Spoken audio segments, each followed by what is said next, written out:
Yeah. Jumpin', them boys up to something. They just... What's going on, everyone? So this is episode 1 of the Athlete's Mind. So we pretty much talk about, what goes on behind the game and the mental side of an athlete. So today we have a very special guest, Bailey Harbour. So thank you for being on here. No problem, mate. It's much appreciated. So we'll start off, just introduce yourself. So what footy club do you play for and what position do you play? Well, my name's Bailey Harbour. Play for East Perth Royals, Started off as a forward, but, got moved down back after a couple of games after an atrocious game down forward, but don't like it down back. East Perth. Well, I'm actually a Subiaco fan, so you can just get out, but pretty much... Score check. Are Subiaco still good, or are they like... Yeah, they were a good team, actually. I had to play on, a really good forward, and it was, he kicked 5 on me. Damn. So, it was really tested. Yeah. Well, no, because my cousin plays for reserves and my dad used to play for them, so it's in the blood. It's in the blood. Tell Corey, mate. Watch yourself. Corey, if you're watching, shout out to you, mate. So I just want to start off by saying, so you're 16 and playing Colts, so you're one of the younger ones, yeah?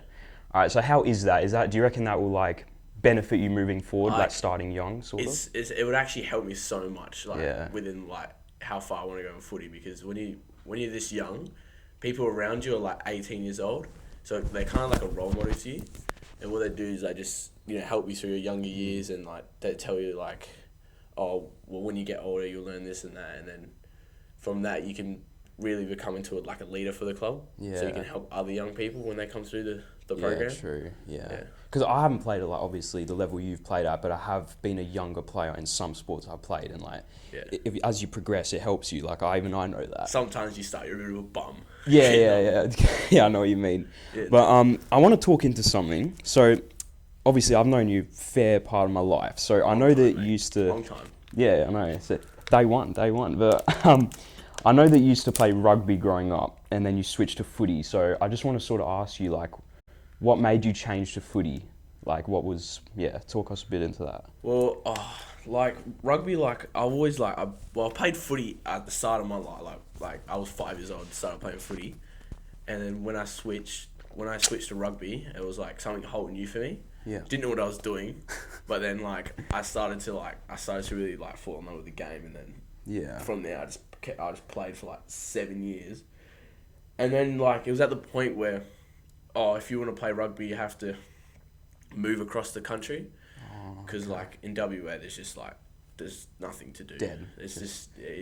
You have to move to a different school or go to a different country or over east or to Europe or something. So my brother, he started playing footy, when he was in year 10. Yeah. And then halfway through the year, obviously Ben, he obviously asked me, my mate asked me to fill in for the club. Yeah, you and me both. Yeah, we both filled in, and then I said no. Initially I said no, and I was like, nah, I can't be bothered running, because I was a bit fat. I was kind of fat, so I didn't want to run. And I think a few days later, I was like, actually, yeah, I'll do it. I'll just try it out. So first day came, I hopped on the field, mate, and his dad put me midfield. I didn't know what I was doing, mate. I was playing inside mid. You got to admit though, Mount Hawthorn Cardies, mate, that was the good old days. I'll never forget that. Good year, mate. We went to prelim actually. Yeah, we don't go there, but that's all right. So do you still play rugby, or? Yeah, I still play at school. When we have a few games at school, when we still have a chance, I still play at school. Yeah, well, that's good. I'll still play. At the end of the year, we have this sevens tournament every year. Yeah. I like to play the sevens tournament from the boys that I used to play with. So still go to the game, still play. Yeah. Well, that's good to hear. So would you say that rugby's helped you in any way in footy? For example, footwork or any skills that you learned from rugby that you sort of brought over to footy that you can do better than some other players? It helped me able to, the tackling part. It helps me read where players are gonna go. Yeah. If they're gonna step me or something, because I've been doing it my whole life. I've been versing people that just try to step me. I've been stepped a few times. No, I remember playing cardies with you, and I remember first game you played, you just went for a rugby tackle into this guy. You just dropped him into the ground. Yeah, mate. I was also, it just helped me because I was a bigger body as well. Yeah. And I've sort of developed into that kind of player. Not really at this Colts level. This Colts level, I'm just, I'm built just different. You're just built different. I'm not, You gotta have the mentality, mate. You know, the athlete's mind. You go. the athlete's mind, mate. Nah, but you mentioned your brother before. Now, obviously, this podcast is about you, so I don't want to steer away from that too much. But I do want to mention your brother a little bit. So, your brother plays reserves at the moment. Yeah. Is that correct? Yeah. So, how's he going, and how is that having like an older brother to sort of look up to? Well, when we first started footy, obviously he obviously was playing at Noranda. He was just like, mate, he was just running the whole field. He got suspended here and there because he wanted to get in fights. And then like he sort of got invited to East Perth, and then he sort of went really far from that. And when he went to his Colts, he kicked 3 in his first game. Damn. He got invited to the 18s the next year, and then obviously he got invited to state and to the combine and that. And it just helped me play, it just helped me learn footy and Motivates you, sort of. Yeah, helped me to play like a high level because he's always been there for me. Yeah. Like Futures was always there. The 14s he was there for me. So he's had a pretty successful career so far. Yeah, he's trying to crack a game now for league. But yeah, he'll get there. No, I feel it's good having an older sibling because like even with me, like my older sister, like obviously she doesn't play footy, but like like having an older sibling, they've been just like a role model. Yeah, because they've been where you are, so like it's sort of dumb not to listen to them. Because like I can learn from his mistakes. Yeah. So it's actually easier for me. It's been easier for me than him because he's had to go through this whole thing alone. Yeah, exactly. This whole footy thing without any help. No one in our family's really played at that level. Yeah. So you sort of have a guide, but another reason I'm mentioning Caden is because I heard. Do you know the Bray and Ethan podcast? Yeah. Yeah, because I heard them mention him on he's there. Been on a lot of podcasts. I think he's been on 2. He's been on the Footy Yarn video. No, this is your first one. I got a feature on the Footy Yarn video. Yeah, no, I heard you on the podcast. Yeah, I was at the gym once. I was talking about stuff. Damn. Well, yeah, because they mentioned you a bit in that podcast, and I was like, damn, so might as well interview you for the first one. But so I want to sort of talk into the mental side of the game, because obviously athlete's mind, that's sort of what we're focusing on. So do you ever find yourself finding it hard to deal with pressure of the game, here and there? It's really dealing with the pressure of the stat sheet. Everyone just thinks about the stat sheet. Everyone always thinks of it. Personally, I don't really think. I just think about playing the role and staying the side in the team. Yeah. So when you can stay a consistent, in a consistent role in the team, that means you can I don't know, you just get more games, and then you can obviously develop from there. I respect that, because thirds footy for PSA. I'm not trying to flex, You're getting there. But I remember every time I finish a game, I have people coming up to me like, "Oh, how many touches?" And I tell them I don't know. It's overrated because you see some of the best players in the league, some of the best defenders like McGovern. Yeah. Or May, they don't have 100 fantasy points, 30 touches. Quality over quantity, that's what matters. But McGovern's one of the most paid players in the AFL. Yeah, exactly. Because he plays his role. Yeah, I don't count touches. I just go and play the game. I think that's a good mentality to have, and it's good that you sort of share that. And this young, being this young, has pressure as well, because everyone's like, oh, you're so young. Yeah. How can you play? You must be good or something. And I'm like, Yeah, I know what you mean. Play my role, mate. Yeah, because I know some athletes like to have an outlet. For me, it's footy, because when I used to play basketball at a high level, that was getting too much pressure, so I'd play footy as an outlet. So I think for you, it would be. You used to play basketball, so do you still play that? No, I don't play basketball. Don't play I do remember playing basketball, though. I remember getting fouled out every game. Yeah, mate, you fouled me a couple of times. Well, No, mate. I remember you guarded me for one of the first games I versed you, and I looked at you, I just started laughing, because it's just your head. I just looked at you, and I'm like, yeah, no, it's over. Now, obviously, East Perth have a big coaching staff. Do you think that's... is it a good environment for East Perth, the coaching staff? No, the whole East Perth, everyone in East Perth is such, it's good culture. It's really good culture. That's good, yeah. We're really close with each other, and then all the young ones can they can develop with the older ones, and then we're just really close with each other, and it means we have good chemistry on the field. Yeah, that's good. And everyone's not selfish with each other, and that's how our whole team is. Everyone's really. Yeah, close. I think for a team to be successful, you have to have good culture. And the coaching staff is really good as well. Shout out to Kurto.